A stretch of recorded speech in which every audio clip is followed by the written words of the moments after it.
Okay, sa mga hanap ng mountain bike na Trinx, no? So merong bagong labas si Trinx. Ito ay naka 1x12 speed, Halotech crank.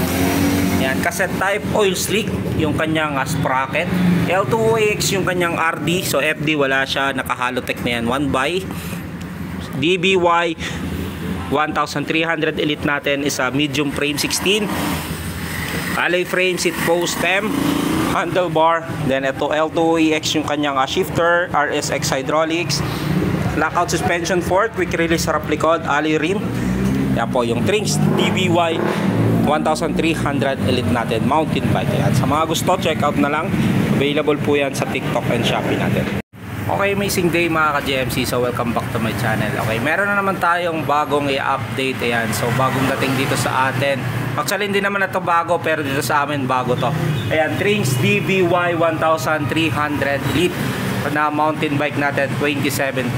So alam naman natin pag elite yan, pagdating sa Trinx, yan po ay 27.5. So alamin natin yung specs nya, yung price nya. Then available din po ito sa TikTok and Shopee natin. Ship nationwide tayo kahit saan sulok ng Pilipinas. Alamin na natin yung specs. Umpisa na natin.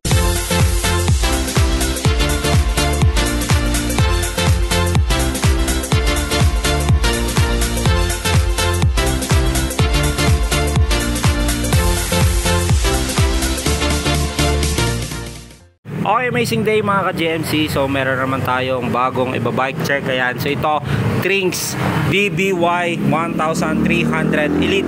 Ito po ay mountain bike na bagong labas ni Trinx, no?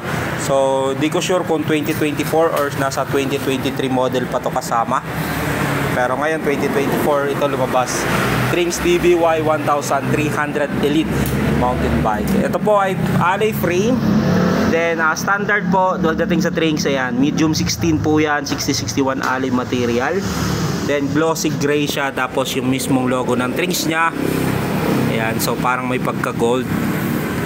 Ayan, so dito sa kanyang frame, so nakikita pa rin yung pinagka-weldingan nya o yung bakas ng kahapon. Ayan, so ito glossy yan. Dito sa top tube nya, dito nakalagay yung model nya na DBY 1300 Elite. So Elite is a 27.5 po. Pag may nakita kayong Quest, yan po ay 29er pagdating sa Trinx, no? So dito sa kanyang down tube, ayan, so yung mismong brand nya, Trinx, gold po yung pan decals. Then meron niyang lagayan ng battle cage dito. Then dito, kung gusto niyo siyang gawing 2x, so may pagkadaanan kayo dito. So internal. So dito yung tatagos. Ayan, so yung crank nito ay naka Halotech na 1x. So yung brand, anong brand ito? So hindi ko lang sure kung anong brand to, no? Parang KPH. Then ito ay Halotech na. So bilangin na rin natin yung teeth kung ilang peraso to. So ito 36 teeth siya. Then Halotech crank na rin po yan. So medyo malapad yung mismong crank arm nya. Yan, so malaki. Pro Wheel pala yung mismong brand nito. Yan, so dito sa kanyang down tube dito nakalagay design in Italy. So yan po yung brand ni Trinx Italy. Then yan po warning sign, mag helmet ka once na nagbabike ka. Trinx 5 years warranty, yan po sa mga factory na nila yan. So dito sa kanyang seat stay, yan dito nakalagay yung Trinx DBY 1300 Elite na model nya. Sa kanya naman chain stay, so plain lang. So frame nito, ganda, makinis naman siya. Then dito, syempre ito ay F1x, so wala siyang FD. So dito sa kanyang RD L2AX. So pagkakalam ko dito sa L2AX is 12 speed. So bilangin na rin natin para sure, no. So 1 2 3 4 5 6 7 8 9 10 11 12 speed. Ayan po. Kung mapapansin nyo kanyang sprocket, ayan po ay naka oil slick yan. Then 11 to 50 teeth. Then yan po yung hub nya, alloy na rin po yan. Yan po yung mismong tunog nya. Ganyan namang rim, double wall alloy Elite. 27.5 po yan, gawa ni Trinx. Ayan. Sa kanya namang gulong na ginamit sa kanya ay Kenda tire. Yan, sa size, tingnan natin kung may nakalagay dito. Dapat meron. Ayan, so meron yan, 27 by 2.10.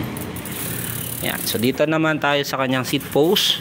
Ayan, so quick release, alloy na rin po ito, 31.6. Then stock pedal, saddle, ayan. So design naman konti, malambot, pang mountain bike talaga. Dito naman tayo sa kanyang head tube. So yung kanyang headset ay 4444. Then dito sa kanyang head tube nakalagay yung Trinx. Then dito yung serial number niya. So sa kanya namang stem ay alloy na. Yan, pwede ng negative and positive yan, no? So 6nm AS, positive negative 5 point. Ayan, yan nakalagay siya. 31.8. Yan, so yan, oversize. Handlebar niya ay alloy. Yung brand nito ay UUR. Tama ba? So UUR yung nakalagay. Ganun din yung stem niya, no? UUR. So handle grip, Trinx ang brand. Hydraulics brake siya, RSX.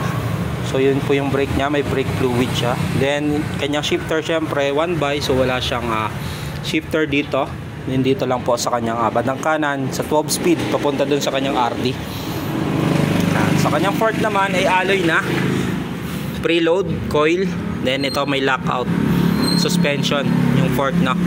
So alloy na po ito, 27.5 Trinx po, AXP yung mismong brand niya. Sa kanya namang hub, so self bearing, quick release yung kanyang unang gulong. Yan din syempre yung likuran. Then dito, ayan, so hydraulic RSX, yung mismong caliper niya. Rotor niya, ginamit sa kanya ay 160mm. Yan, so naka bolt type. So mas matibay yan kasi mayroon kasing klase niya na thread type. Yung di-ikot, ito bolt type na. So direkta na po sa mismong hub niya. Alloy na rin po yan, seal bearing na yan.